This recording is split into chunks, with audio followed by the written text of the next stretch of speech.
S'il y a quelque chose qui te fait mal, si ça ne va pas bien, sors de la maison.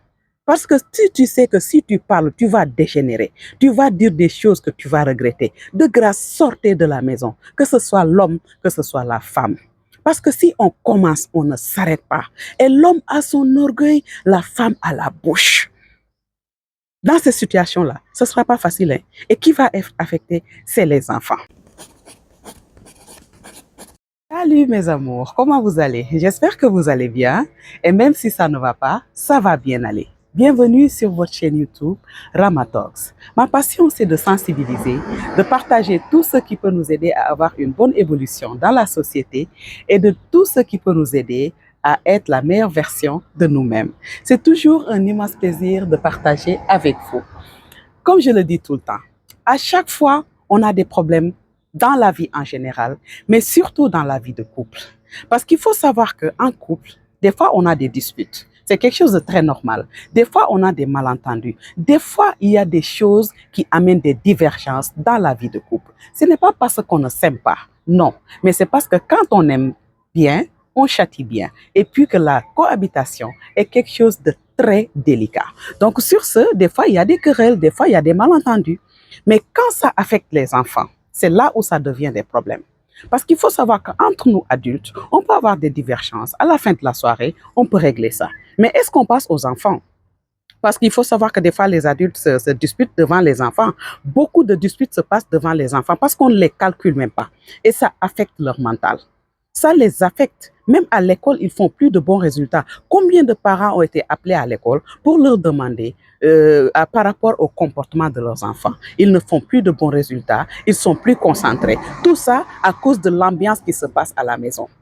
C'est quelque chose de très grave parce qu'il y a une femme qui m'a interpellée l'autre jour. Elle m'a dit que son fils a changé depuis qu'il a su que l'homme qu'il a élevé n'était pas son père. Et qu'est-ce qui a causé cela?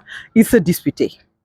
Il se disputait et l'enfant ne savait pas que le mari de sa maman n'est pas son père parce que depuis qu'il est enfant, ils se sont mariés. Donc même l'homme a donné son nom de famille à l'enfant.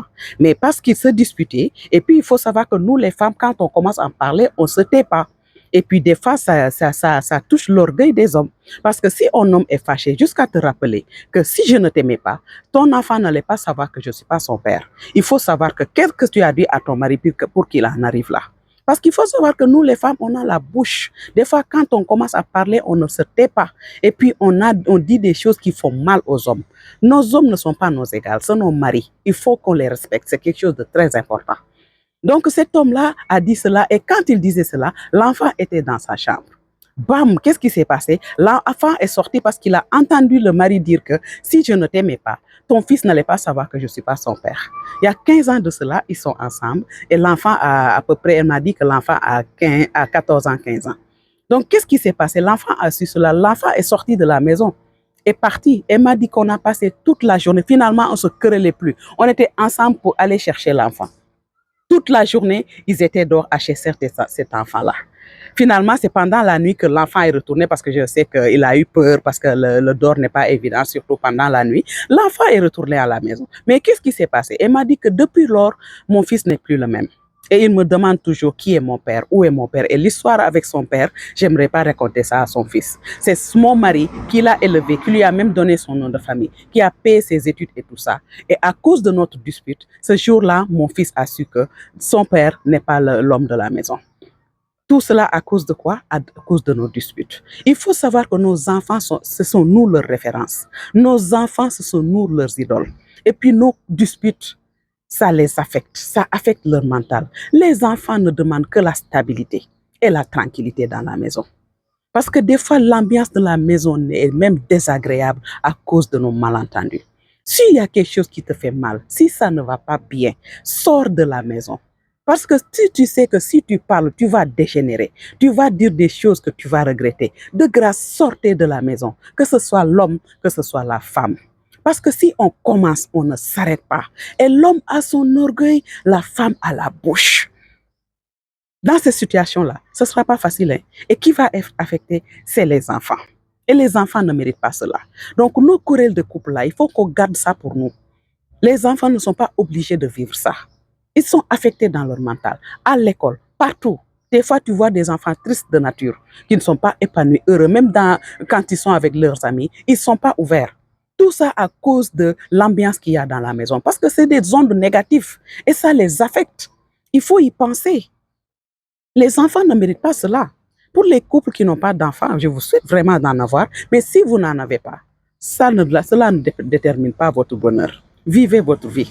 Ce n'est pas parce qu'on n'a pas d'enfants qu'on n'est pas heureux. Donc, je m'adresse à ces couples-là qui ont des enfants et qui oublient qu'il y a des enfants à la maison. Quand ils se disputent, ils ne savent pas se taire. Ils ne savent pas se contrôler. Sortez de la maison si vous savez que si vous allez parler, vous allez créer des dégâts. Pensez à vos enfants. Évitez ces querelles de couple-là. On n'est pas des ennemis, on est des couples, on s'est aimé, on s'est choisi. Tu m'as choisi, je t'ai choisi. Donc, on n'est pas des ennemis. Arrêtons nos querelles, arrêtons nos animosités. C'est ça la vérité. Des fois, on ne se comporte pas comme des personnes, on ne se comporte pas comme des humains. Regarde ce qui s'est passé ici dans ce pays, la semaine passée. Un couple qui se disputait, toujours les disputes, les malentendus, les querelles à ne pas finir. Vous savez, c'est fini, ça s'est abouti à quoi? L'homme a fini avec la vie de sa femme. Ça s'est passé ici la semaine passée. Tout cela à cause de quoi? À cause de nos disputes à ne pas en finir. Essayons de dédramatiser. Essayons de nous remettre. Essayons de nous calmer. Il faut qu'on sache gérer nos émotions, en fait. C'est quelque chose de très important. Asseyons-nous sur nos égos pour pouvoir vivre en couple. C'est quelque chose de très important.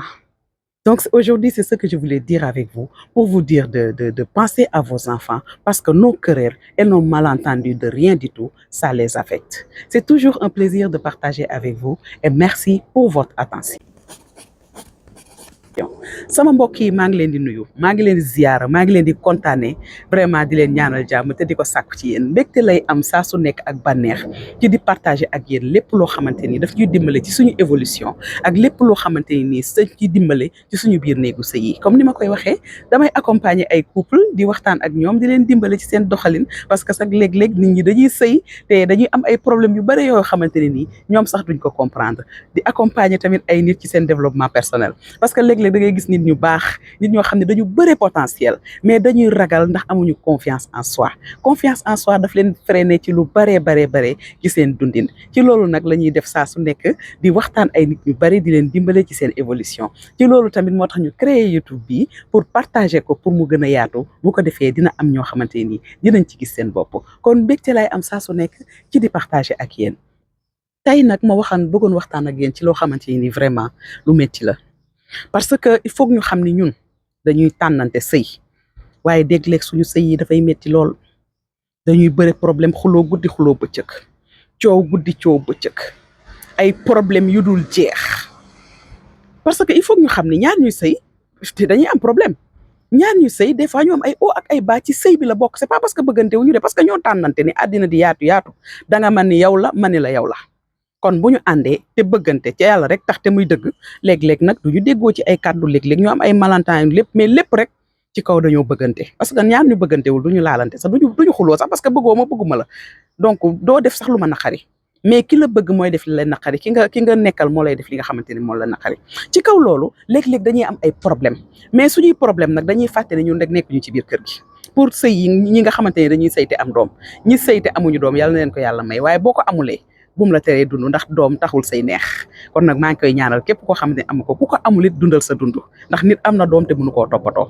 loolu moo waral sax suñu waxtaan bi ndaxte nag da ngay gis ay couple yoo xamante ni dañuy sëy di xuloo suba ngoon gu dépp ca fàttali sax ni dañoo am ay doom xale yu bëri affecté wu nañu xale yu bëri am nañu santé mentale xale yu bëri am nañu problème école ñaata parents la ñuy oo di leen laaj ndax sa doom dafa am ay problème ndax kër ga ça va ndax xale bi comportement am dafay changé des fois da ngay gis ay xale yu intelligent des fois da ngay gis ay xale yoo xam ne dañoo am xel seen xel dafa màcc et tout ça mais da ngay gis dañuy changé ndaxte seen comportement pas parce que il faut ñu xam ne xale yi ñun lañu am suñuy doom ñun ñooy seen i idole suñuy doom ñun ñooy seen i référence ñun suñu nekkee ci jàmm suñuy doom dañuy ne ci ci jàmm ñun bu ñu bégee suñu doom dañuy bég ñun suñu xol bu féexee suñu doom seeni xol dafay féex kër gi dafay am ambiance bu neex kër gi dafay neex sa yow ak sa jëkkër ngeen nekk doom bàjjen doomu nijaay lépp pour seeni doom parce que nag boo demee ba jur ba gone yi di màgg yow nekkatoo bokkatoo say doom ñooy sa nawle gis nga góor ak jigéen dañuy toll foo xamante ni seeni doom ñooy seeni nawle sa doom dina tax ba loo doon def di dootoo ko defati noo meloon dootoo ko melati comportement yu bëri yoo xamante ne nii da nga koy bàyyi ndax sa njaboot ndax dañuy màgg nag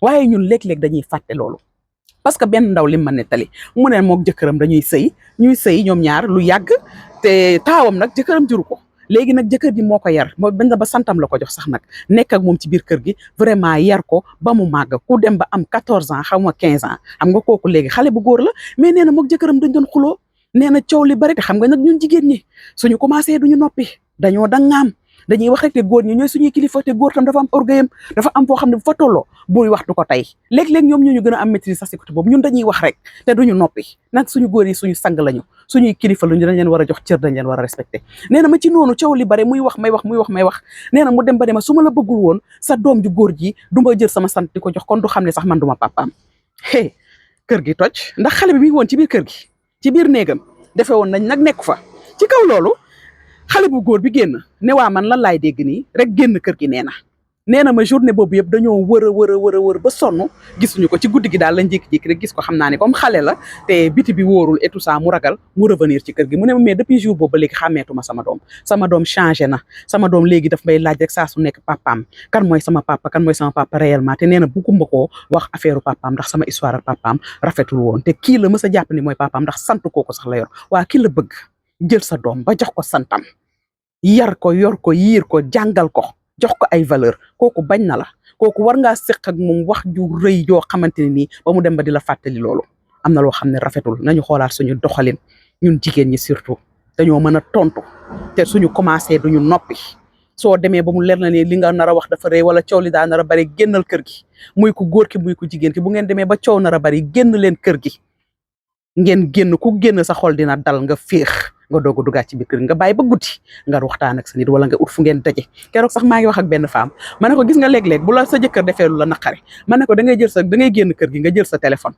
boo jëlee sa téléphone boo demee ba ci biti ma ne ko nga woo sa jëkkër woo ko ne ko diw man la sa jabar déglu ma dama mënumaa wax ci biir kër gi ndax xale yaa ngi fi mu ne ko nga wax ba doyal après nga duggaat si biir kër gi dafa ree bay bëgg de mu ne pourtant li nga wax astuce de ma ne ko ndaxte nag léeg-léeg wax dëgg yàlla dafay am wax yoo xamante ne wax ci kanamu xale yi dafay nekk loo xam ne jaaduwul donc c'est juste pour vous dire que nañu bàyyi suñu animosité yi nañ leen bàyyi suñu kërel yoo xamante ne amul benn sens nañ leen bàyyi di gis suñu bopp saa su nekk dañoo njaboot ku xasa am ay doom am na loo xamante ne waratu la say doom say référence lañu say doom say idole lañu say doom yow yaay ki nga xamante ne yow yaay war a gunge léeg-léeg nga dugg ci ay kër yu soof wallaay léeg-léeg nga dugg ay kër yu soof kër yu naqari kër yoo xamante ne nii neexul ndax papa ak yaay jubóowuñu papa ak yaay ci xuloo lañu dëkk papa ak yaay ci ay yëf yi ñàkk fayda lañu dëkk ko góor ki jaar nii ko jigéen ki jaar nii mais xale yi duñu mën a békk xale yi duñu mën a nekk si jàmm kon nag sama mbokk yi damaa bëgg ngeen revoiraat seen comportement suñu xuloo yi ak suñu malentendu yi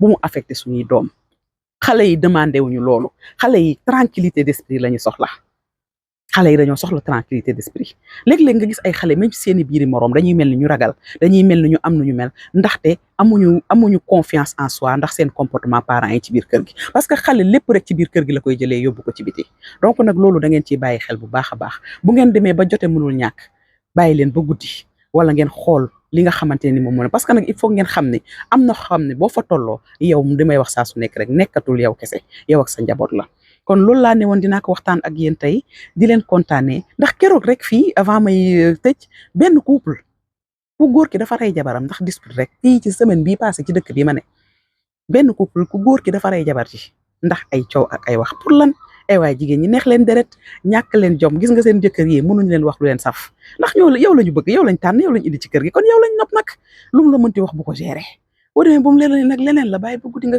waxtaan ak moom ci njëkk ak ci teraanga ki la nopp bëgg la kooku buy xuloog yow sax bañu la dafa bëgg nga baax rek wala dafa léeg-léeg ngeen am loo xamante ni d'accord leen ci waaye nag du ma bëgganteeg yow ba pare di xuloo ba muy affecté samay doom bay egg feneen kon nag bàyyi leen xel ci loolu ma leen di kontaanee di leen jaajëfal ba beneen yoon ci seen beneen émission